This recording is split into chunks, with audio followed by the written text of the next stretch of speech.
Pwede nang bumati. Ayusin mo. Magandang gabi sa inyo. May kakulitan ka rin. Bakit nga? Alang man tayong dalawa magbatian dito. Siyempre. Kandi mo sinasabi yan. Sa kanila. Alamin lang para sa kalang tanggalin mo inyo. Wala nang inyo. Dapat. Magandang gabi. Ano ba ngayon? Gabi. Hindi tanghali. Hindi. Hindi hapon. Hindi rin. Lalong hindi umaga. Hindi. Huwag mo silang gawing tanga. Alam nilang gabi ngayon. Anong gagawin? Tanggalin mo yung gabi. Wala nang gabi. Dapat. Maganda. Paano yung pangit? Ay, meron dyan maganda lang. Sa paningin lang kitang minamahal. Paano karapang tawagin maganda? Tulad mo sila yung pinuding marunong masaktan. Anong gagawin? Tanggalin mo yung maganda. Wala nang maganda. Dapat. Pwede nang bumati. Ayusin mo. We. Sa akin mga nasa harapan. Paano yung nasa tagiliran mo? Ayan. Importante lang ba sa harapan dyan? Tinutumbok mo? Anong gagawin? Eh, tanggalin mo yung harapan. Sa mga walang harap? Buisit.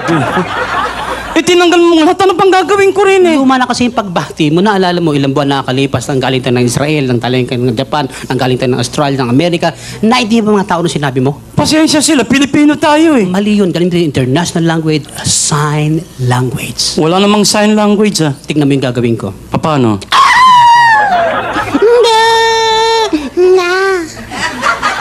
Wala akong naintindihan eh. Good evening, ladies and gentlemen. Buiset. Kita mo puro ba karaming babae mga nasa Oo, audience. nagkaintindihan kami. Puro kakalokohan. Ano na naman yung pinagyayabong mo kanina sa bar na yaki? Nag-abroad ka raw nung hindi pa tayo magkasama? Totoo lang po yun. Bago kami nagsama bilang pork chop, ako'y nakarating na sa ibang paano yung daigdig. Yung pangit mong yan, tinanggap sa abroad.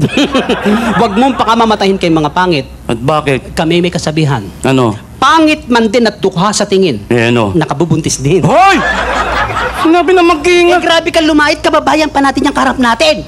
O sige, nakapag-abroad ka na. Saan ka naman nakarating, Aber? Nakarating ako ng Europe. Europe. Europe. Saan naman sa Europe? Nagpunta kami ng Venice. Maganda rin sa Venice. Tumuli kami ng Vienna. Vienna. Pasok kami ng Frankfurt. Frankfurt. Tuli kami ng sausage. Sausage. O, tapos tumuli kami ng Rome. Yeah. Saan sa Rome? From 401, 402, Mga kwarto yun. Pare, antindi na makinarya doon. Sa Rome? Ano na naman ang makina ron? Abay, may nakita ko isang dahon lang, ipinasok sa makina. Isang dahon. Isang gisapatan lang. Ano nangyari? Sigarilyo na. Ganon kabilis. Tapos may nakita ko isang buong baka hinihila. Isang buong baka? Pinasok sa makina. Yung baka. Isang kisapata lang. Ano nangyari? Corn beef dilata na. Oh, matindi. Ang bilis sa Rome. Pero mas matindi ang Pinoy dyan. Sandali lang. Wala pang ganyang makina sa Pilipinas. Kaka mas matindi ang Pinoy. Mapapahiya ka lang dito. Matindi ang Pinoy.